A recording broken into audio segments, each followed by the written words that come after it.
사무엘하 7장 12절에서 16절.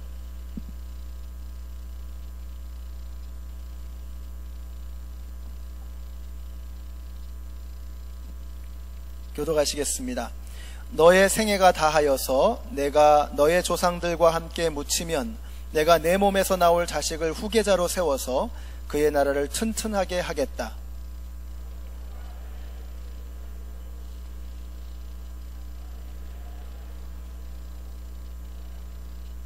나는 그의 아버지가 되고 그는 나의 아들이 될 것이다. 그가 죄를 지으면 사람들이 저의 자식을 매로 때리거나 채찍으로 치듯이 나도 그를 징계하겠다.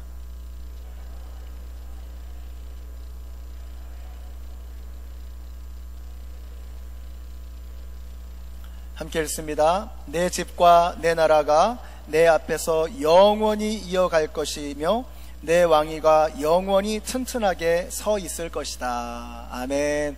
우리 5분 이상에게 인사해 주세요. 하늘 복 받으세요. 하늘 복 받으세요. 네, 사랑합니다. 축복합니다. 네, 보고 싶었습니다. 하늘 복 받으세요.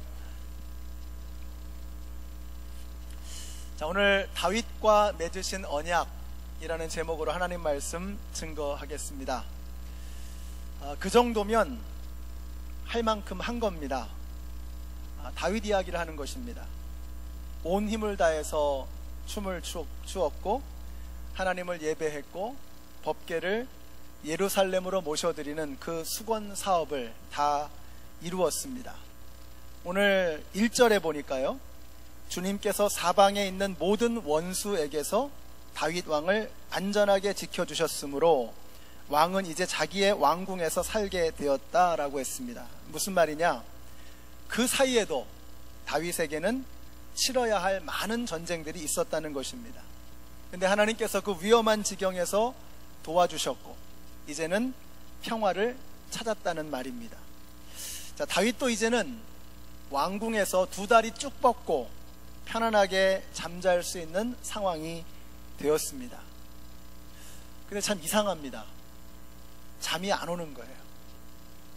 2다리 뻗고 잠잘 수 있는 그런 상황이 됐는데 잠이 안 오는 거예요. 뭔가 마음에 불편한 것입니다.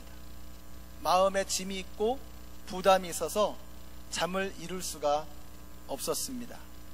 이유가 무엇일까? 다윗의 마음은 도대체 어떠했을까?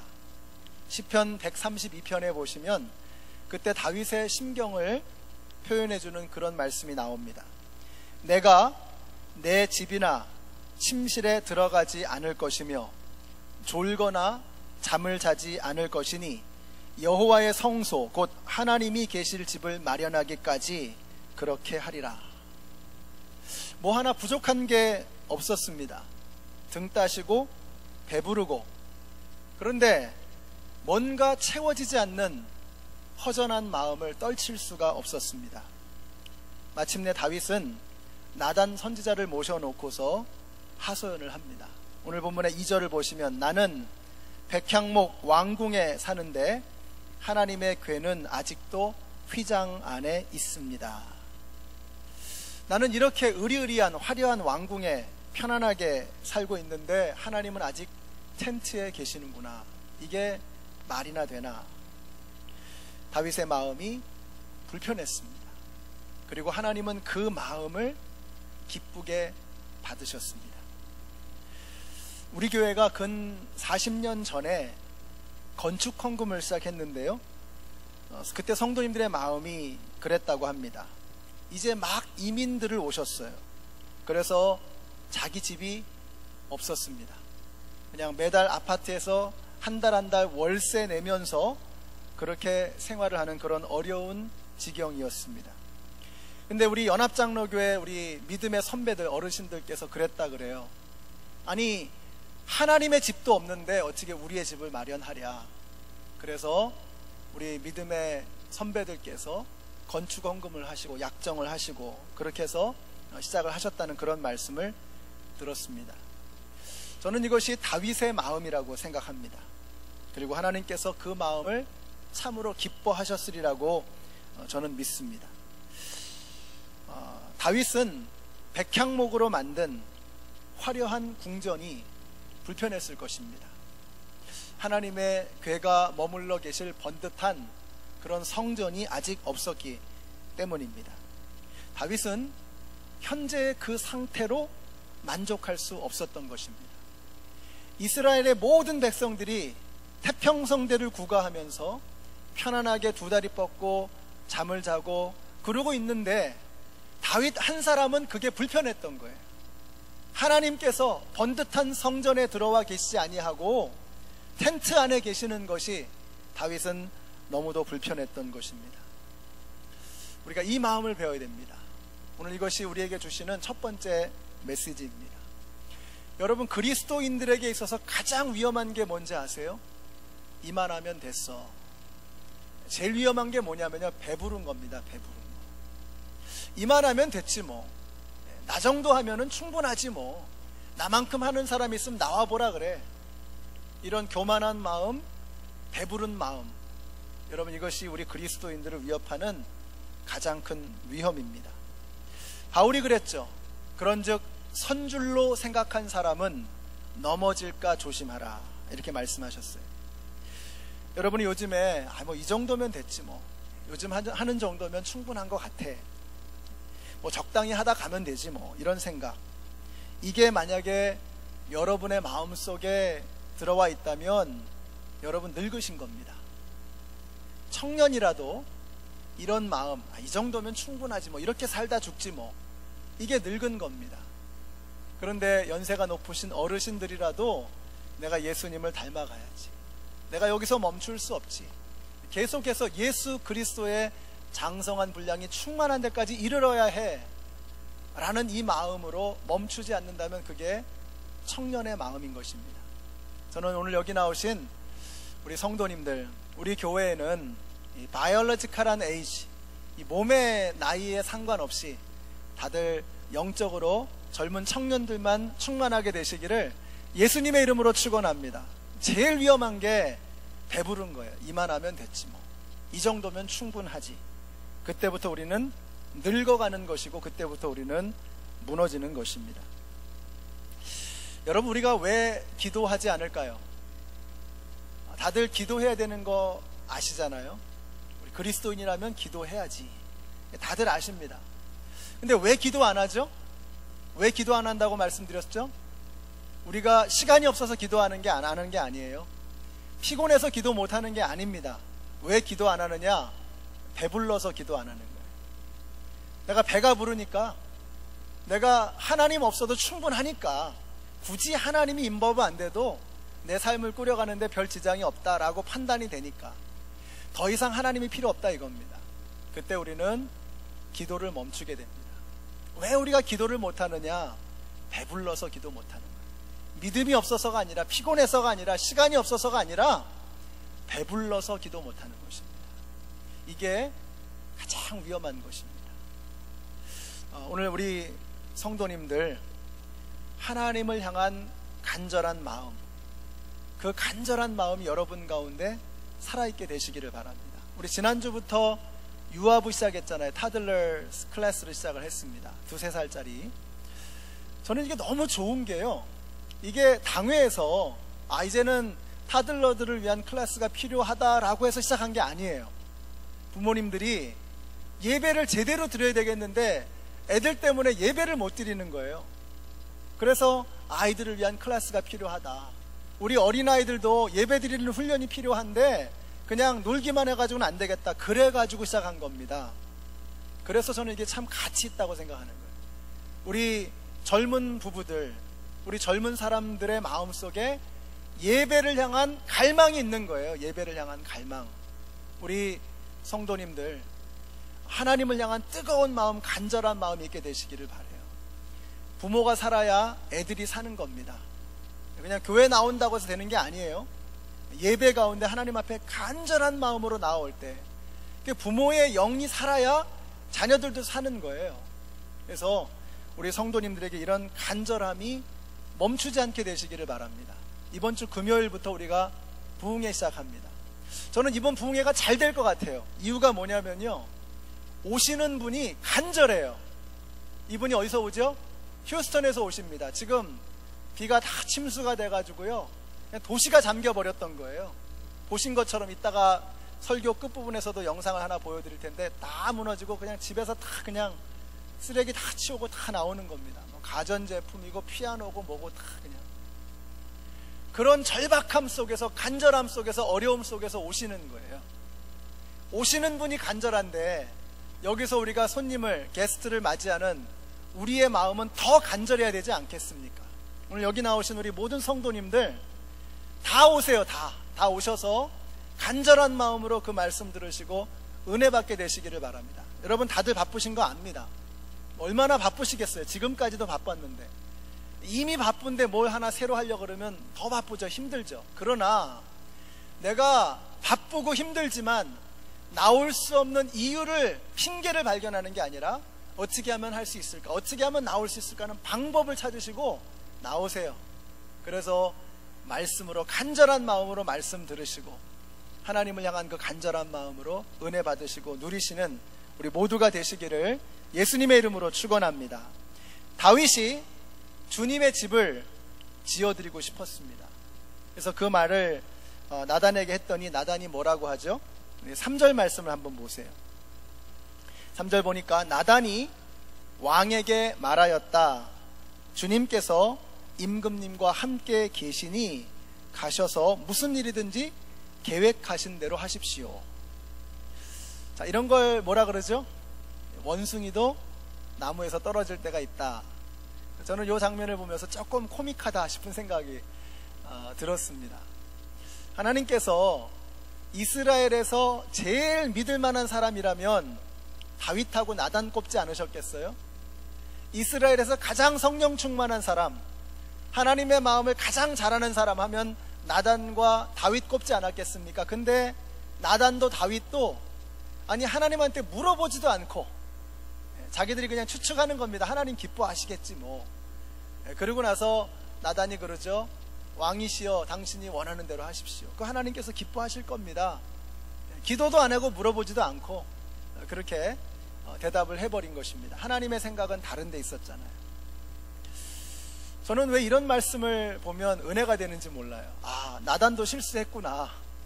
이런 말씀을 들으면서 위로가 되고 격려가 돼요. 아, 나단도 실수를 했는데. 여러분 영어에 이런 표현이 있습니다. To err is human, to forgive is divine 이라는 표현이 있어요. 실수하는 것은 인간의 속성이고 용서하는 것은 하나님의 속성이다 하는 겁니다. 인간은 실수하고 하나님은 용서하십니다. 그래서 우리가 이 나단을 보면서 아, 나단도 실수했는데 다윗도 실패했는데 이런 마음으로 좀 서로를 볼 수 있는 너그러움과 넉넉함이 있으시면 좋겠어요. 어떤 분이 실수를 했습니다. 그러면 인간이 어떻게 저럴 수 있어? 이게 아니라 참 인간적이십니다. 실수하셨네요. 인간적이십니다. To err is human. 인간은 실수하는 겁니다. 근데 실수를 했는데 어떤 사람이 그 실수한 걸 용서해주고 품어주는 거예요. 그러면 to forgive is divine. 참 하나님 같습니다. 하나님을 닮으셨습니다. 하나님의 자녀답습니다. 이렇게 생각하고 말해줄 수 있는 여유와 넉넉함이 있어야죠. 그래서 한번 좀 연습을 좀 해보겠습니다.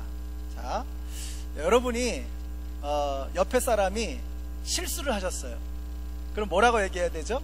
참 인간적이십니다. 한번 말씀해 주세요. 참 인간적이십니다. 말씀해 주세요. 실수할 수 있잖아요. 참 인간적이십니다. 자, 이번에는 내가 실수를 했어요. 내가 실수했는데 옆에 있는 사람이 그걸 이해를 해주고 용서를 해주네요. 자, 뭐라고 얘기해야 되죠? 말씀해 주세요. 참 하나님을 닮으셨습니다. 말씀해. 하나님 닮으셨습니다. 하나님을 닮으셨습니다. 자, 우리 교회가 이런 교회가 될 수 있다면 얼마나 따뜻할까? 하나님께서 얼마나 기뻐하시는 그런 교회의 모습이 될까 하는 생각이 듭니다. 실수하는 사람 이해해 주시고 용서해 주시기 바랍니다.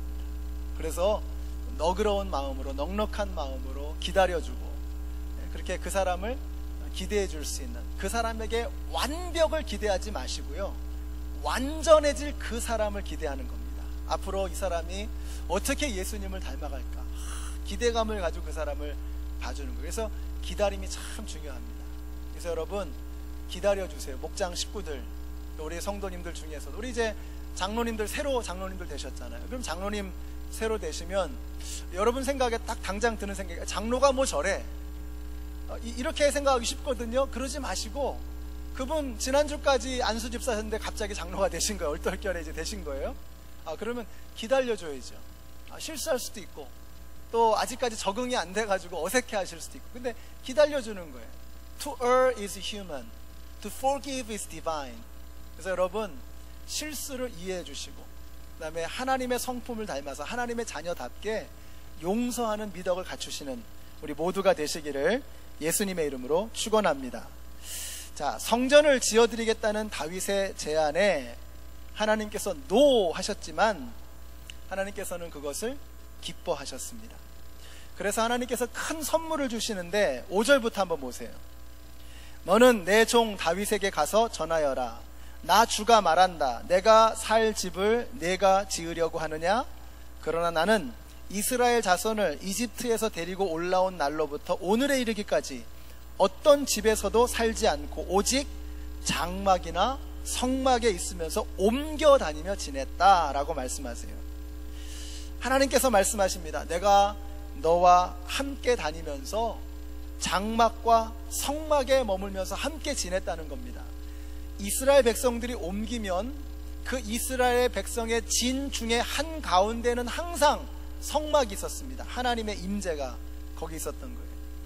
그 성막이 옮기면 이스라엘 백성들도 함께 옮기고, 하나님께서 인도하시는 대로 백성들이 옮길 때마다 성막은 항상 그 가운데 계셨던 거예요. 하나님은 이스라엘 백성들과 함께 옮겨 다니신 겁니다. 우리가 이것이 오늘 우리에게 주시는 두 번째 메시지입니다. 하나님께서는 항상 우리와 함께 다니신다는 것입니다. 하나님은 한 곳에 머물러 계시는 것이 아니고 우리와 항상 함께 다니신다는 겁니다. 이게 교회입니다. 많은 사람들이 하나님은 교회에 계신다고 생각합니다. 맞습니다. 하나님 교회에 계시죠. 그러나 교회에만 계시는 건 아니에요. 여러분이 예배를 마치고 이제 여러분의 삶의 자리로 가실 거 아닙니까? 여러분이 교회를 떠나실 때 하나님은 여러분과 함께 가시는 거예요. 그래서 여러분이 어느 곳에 있든지 하나님께서는 그곳에 여러분과 함께 하시는 것을 믿으시기 바랍니다. 이게 안 돼서 교회가 욕먹는 거예요. 우리가 이렇게 생각을 합니다. 하나님은 교회에만 계신다. 그러니까 일주일에 1시간만 잘 버티면 되는 거예요. 그리고 나머지 시간은 내 마음대로 하는 거죠. 왜 우리가 식당에 가서 웨이트레스에게 함부로 하느냐? 왜 우리가 그런 데 가서 함부로 하죠? 하나님이 거기 계신다고 생각을 못 하는 거예요. 하나님은 식당에 안 계실 거야. 왜 우리가 직장에 가서 함부로 하죠? 성실하게 못 하죠? 하나님은 교회에 계시지 직장에는 안 계실 거야. 왜 우리가 교회에서는 점잖게 말하고 거룩하게 말하고 행동하고 하면서 집에 가면 함부로 하죠? 하나님은 집까지는 안 따라오시지 라고 생각하시는 겁니다. 그런데 여러분, 하나님은 여기에 계실 뿐만 아니라 여러분이 걷는 모든 발걸음 가운데 함께하고 계시는 것을 믿으시기 바랍니다. 하나님은 거기에도 계시는, 이게 회복이 되면 우리 교회를 통해서 이 땅에 놀라운 역사가 일어나게 될 것입니다. 이게 안 되니까 교회 따로 직장 따로. 여러분, 많은 사람들이 교회 안에서 신앙생활을 하려고 그래요. 여러분, 신앙생활은 교회에서 하는 게 아니라고 말씀드렸죠. 신앙생활 어디 가서 하죠? 신앙생활은 집에 가서 하시라고요. 신앙생활은 집에 가서 하는 겁니다. 신앙생활은 직장 가서 하시는 거예요. 신앙생활은 학교 가서 하는 거예요. 신앙생활은 그로서리 가서 하는 겁니다. 신앙생활은 하이웨이를 타고 다니면서 하는 거예요. 신앙생활은 우리의 삶의 모든 영역 속에 번져가야 되는 거예요. 교회에서는 신앙의 훈련을 받아야죠. 그런데 세상에서는 내 마음대로 살고 교회 와서 신앙생활 하려고 하니까 이 1시간만 잘 버티면 되거든요. 그래서 그동안 얼마나 잘 버텨오셨습니까? 이제는 생각을 바꿔야 돼요. 하나님은 우리가 걷는 모든 땅, 우리가 걸어가는 모든 발걸음 가운데 함께 하신다. 그래서 저는 우리의 생각이 바뀌어서 오늘 여기 계신 우리 모든 성도님들 때문에 여러분이 밟는 땅마다 하나님의 나라가 이루어지게 되시기를 예수님의 이름으로 축원합니다. 여러분이 밟는 그 땅에 하나님의 통치, 하나님의 다스림, 하나님의 나라가 임해야 되는 거예요. 그래서 우리 성도님들의 삶을 통해서 하나님의 나라가 끊임없이 확장되어져 나가게 되시기를 예수님의 이름으로 축원합니다. 하나님은 한 곳에 머물러 계시는 것이 아니고 우리와 함께 걸어가신다는 것입니다. 자, 하나님께 집을 지어드리려고 했더니 하나님께서 뭐라고 하시죠? 11절 말씀 한번 보세요. 11절 말씀 현대어 성경으로 읽어드릴게요. 내가 나를 위하여 성전을 지으려고 좋은 계획을 세웠으나 사실은 내가 너를 위하여 집을 하나 지어주겠다. 다윗의 제안을 마다하시고 하나님께서 새로운 제안, 카운터 아포를 내시는 거예요. 내가 너의 집을 지어주겠다는 말씀입니다. 이것이 오늘 우리가 나누고자 하는 마지막 말씀입니다. 하나님이 지어주시는 집이 되어야 합니다. 집은 하나님이 지으셔야 되는 거예요. 하나님이 집을 지어주시겠다고 하시는 그 내용이 바로 오늘 아까 우리가 처음에 읽었던 그 본문의 내용입니다. 무슨 내용이었습니까? 너의 자손, 너의 후손 내가 책임질게. 하나님께서 우리의 자손들을 책임지시겠다고 말씀하시는 거예요. 그래서 책임을 지시기 때문에 잘못하는 게 있으면 야단도 치시고 매도 치시고 하시겠다는 거예요. 그 무슨 말이죠? 자녀로 삼아주시겠다. 징계가 없으면 사생자라. 어떤 사람을 야단을 치죠? 내 자식이니까 매를 치는 거예요. 하나님께서 매도 치시겠다는 겁니다. 하나님께서 다윗의 자손들을 책임지시겠다고 말씀하세요. 그러면서 다윗의 왕위가 계속될 것이다, 영원히 끊겨지지 않을 것이다 라고 말씀합니다. 이것이 바로 그 유명한 다윗의 언약입니다. 하나님께서 다윗과 맺으신 이 언약, 그리고 하나님은 그 언약을 신실하게 지켜나가십니다. 여러분, 남유다의 왕들을 보면은요, 다 훌륭한 왕만 있었던 건 아닙니다. 그 중에 좀 모자란 왕도 있고 좀 못된 왕도 있었어요. 자, 그런데도 이 남유다 나라에는 쿠데타가 없습니다. 몇 주 전에 말씀드렸죠. 북이스라엘은요, 끊임없이 쿠데타가 일어납니다. 쿠데타가 일어난다는 말은 뭐죠? 더 뛰어난 사람들이 그 권세를 잡는다는 말이에요. 계속해서 능력 있는 사람, 뛰어난 사람들이, 머리 좋은 사람들, 힘 있는 사람들이 쿠데타를 일으켜서 나라를 뒤집습니다. 근데 더 좋아지지 않아요. 점점 망해가는 것입니다. 근데 남유다는 못난 사람, 모자란 사람들이 있지만, 그런데 쿠데타가 일어나지 않아요. 계속해서 다윗의 혈통이 이어져 내려가는 거예요. 이유는 하나밖에 없어요. 하나님께서 다윗과 언약을 맺으셨기 때문에 그 약속을 지키시는 겁니다.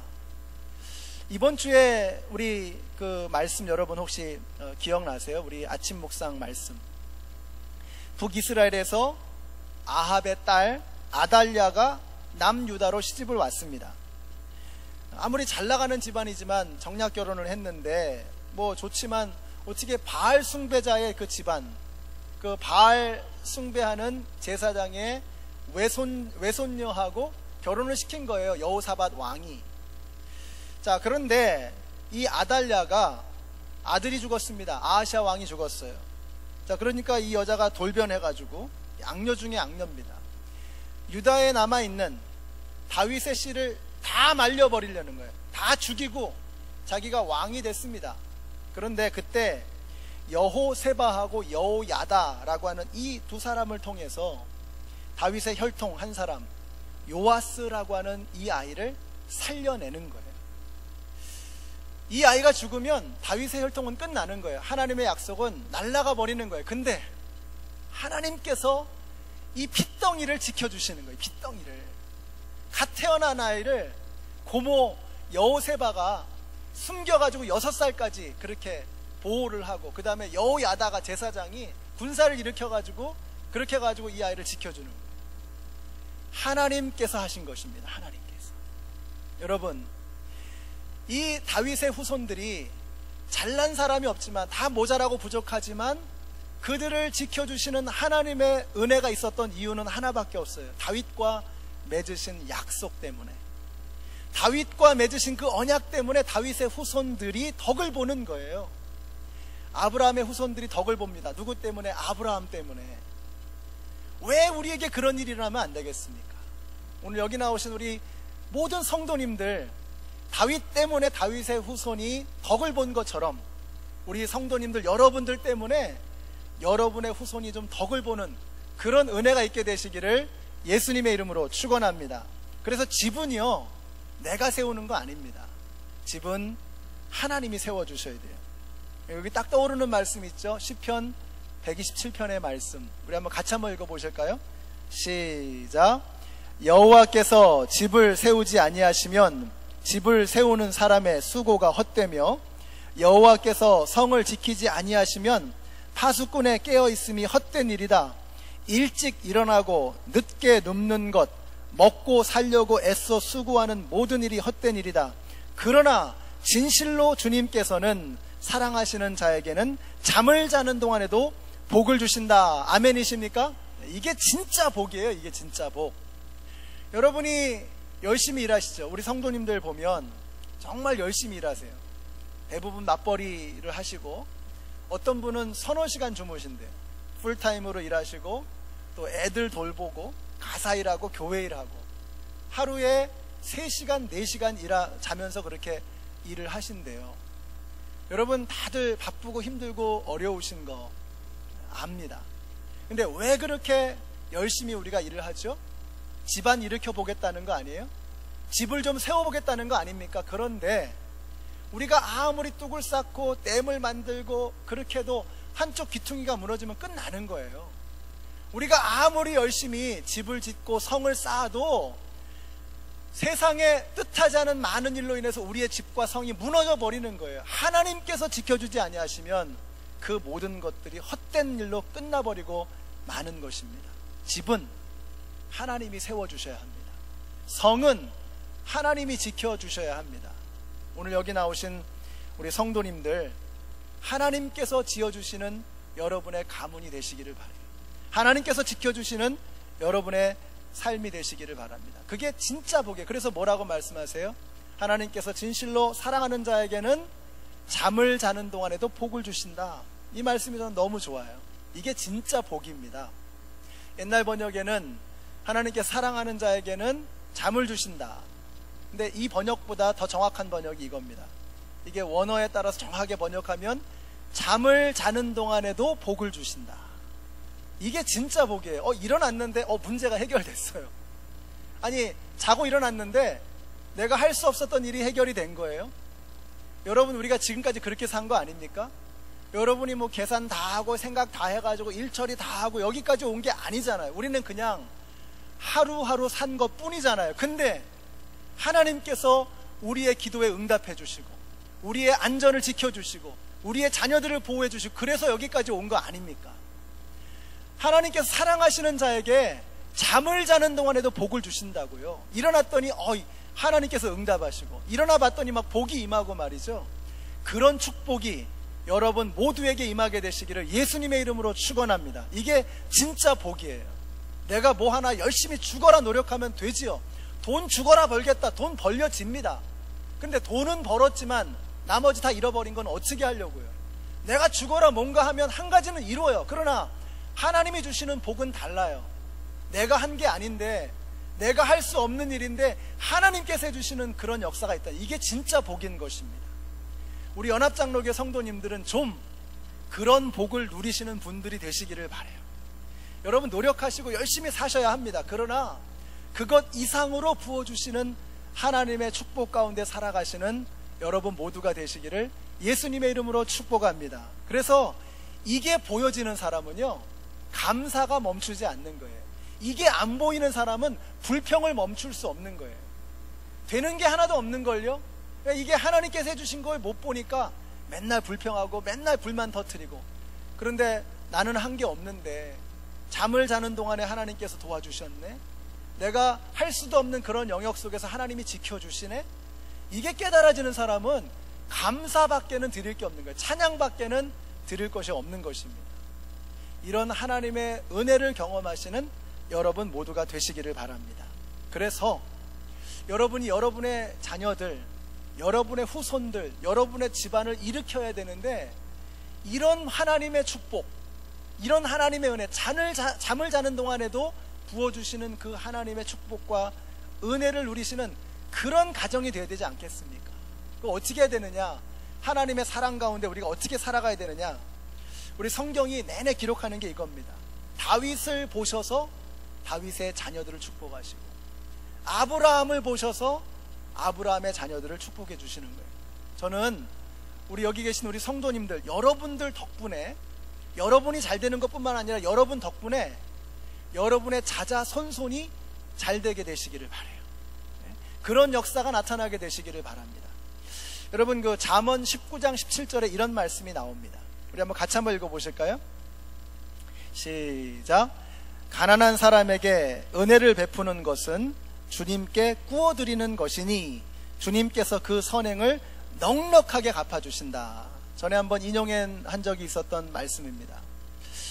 우리가 가난한 사람들에게 은혜를 베풀면 그건 하나님께 구워드리는 것과 똑같다는 거예요. 그래서 하나님께서 넉넉하게 이자 쳐서 갚아주신다는 거예요. 근데 그 하나님께서 갚아주시는 것을 내가 누릴 수도 있지만, 제 생각에는 더 많은 경우에요, 우리의 자녀들이 누리는 것 같아요. 우리의 자녀들이 그 이자 받아서 사는 것 같아요. 저도 생각이 납니다. 저희 굉장히 가난했는데 우리 부모님들이 예수님 믿고 나서 밥을 지은 다음에요, 이렇게 밥을 촥 열면, 전기밥솥 촥 열면 김이 쫙 나잖아요. 그럼 밥을 뜨시기 전에 제일 먼저 하신 게 저희 어머니가 이렇게 십자가를 탁 그으시는 거예요, 밥에다가. 저는 뭐 무슨 뜻인지도 모르고, 그러면서 자녀들을 위해서 기도하시고. 제가 정말 속 썩이는 애였거든요. 정말 그냥 망나니 같은. 근데 어쩌다가 여기까지 이렇게 서게 됐나? 기도가 있었던 기도, 우리 부모님의 기도, 우리 부모님께서 밥을 푸기 전에 그었던 십자가, 몇 푼 안 되지만 하나님 앞에 띄어드렸던 그 11조. 제 생각에 저는 그거밖엔 답이 없어요. 내가 뭘 해서 된 게 아닌데 어떻게 저 같은 망나니 같은 인간이 이렇게 서서 복음을 전하는, 말씀을 전하는 사람이 될 수 있었나? 저는 그거밖엔 설명이 안 돼요. 우리 부모님들이, 우리의 위에 계셨던 분들이 우리를 위해서 하셨던 그 기도, 그 섬김, 그 희생, 우리 하나님께서 넉넉하게 갚아주시는 그 은혜가 자자손손 미치게 되는 것입니다. 이번에 휴스턴이 정말 어렵잖아요. 한번 영상을 좀 한번 여기서 보실까요? 이거는 이번 주에 우리 노승희 자매님이 휴스턴에 결혼식 때문에 가셨는데 여기 찍은 거예요. 이제 많이 이제 복구가 됐지만 다 망가진 겁니다. 여러분, 집은 그냥 물 좀 새면은 굉장히 망가지잖아요. 근데 생각해 보세요. 침수가 돼가지고요, 싱크대 위에까지 물이 꽉 차가지고 다 망가졌어요.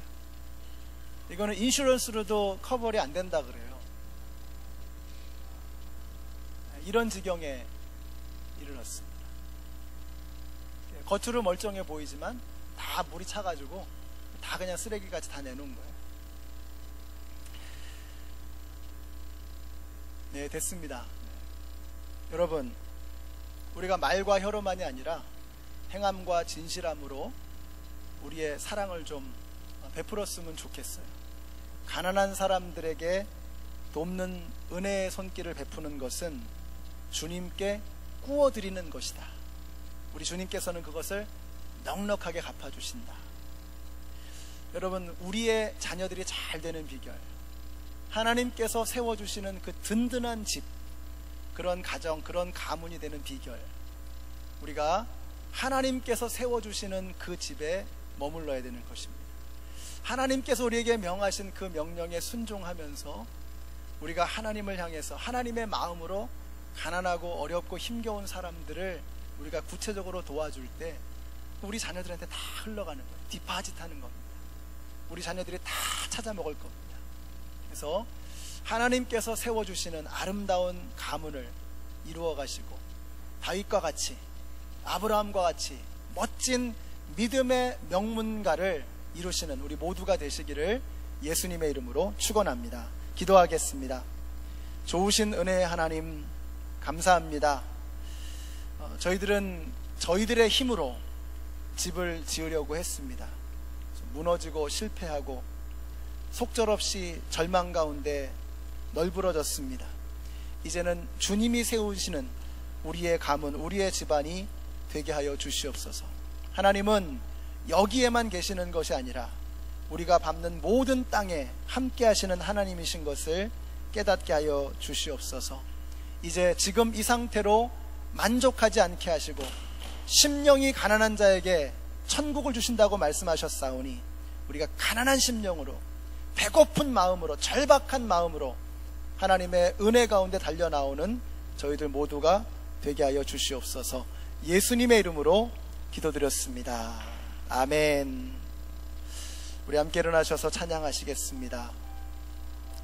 가사를 생각하시면서 내 평생에 가는 길 순탄하여 늘 잔잔한 강 같든지 큰 풍파로 무섭고 어렵든지 나의 영혼은 늘 편하다. 내 평생에 가는 길 순탄하여 늘 잔잔한 강 같든지 큰 풍파로 무섭고 어렵든지 나의 영혼은 늘 편하다. 저마귀는 우리를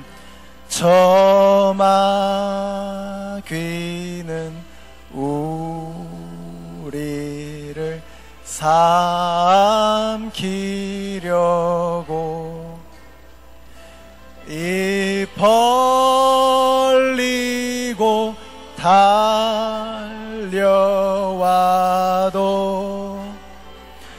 주 예수는 우리의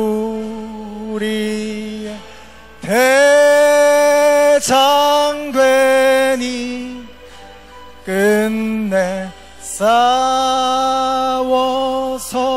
이기리라.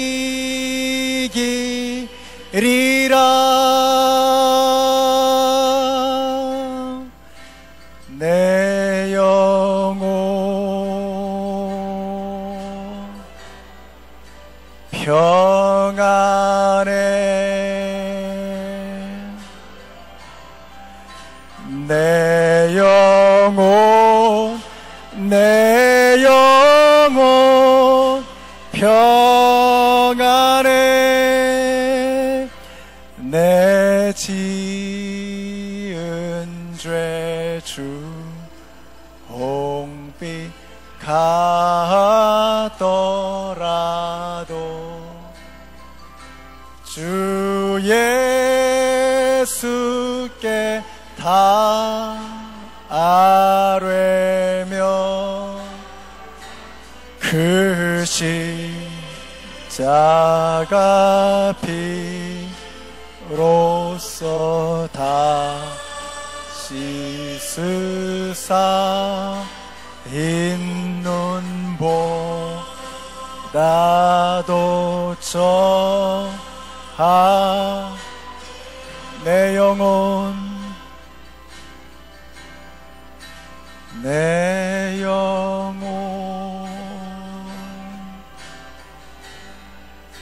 평안해. 내 영혼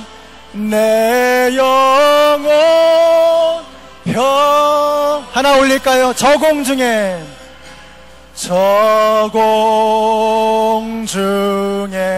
구름이 일어나며 큰 나팔이 울릴 때에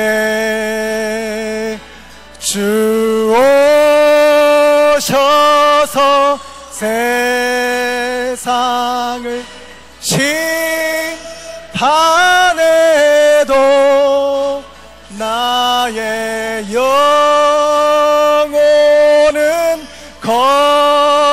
겁없으리.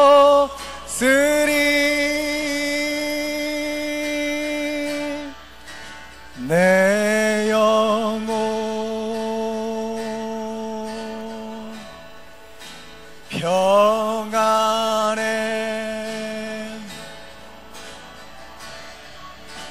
내 영혼 평안해. 선한 목자 구세주여 항상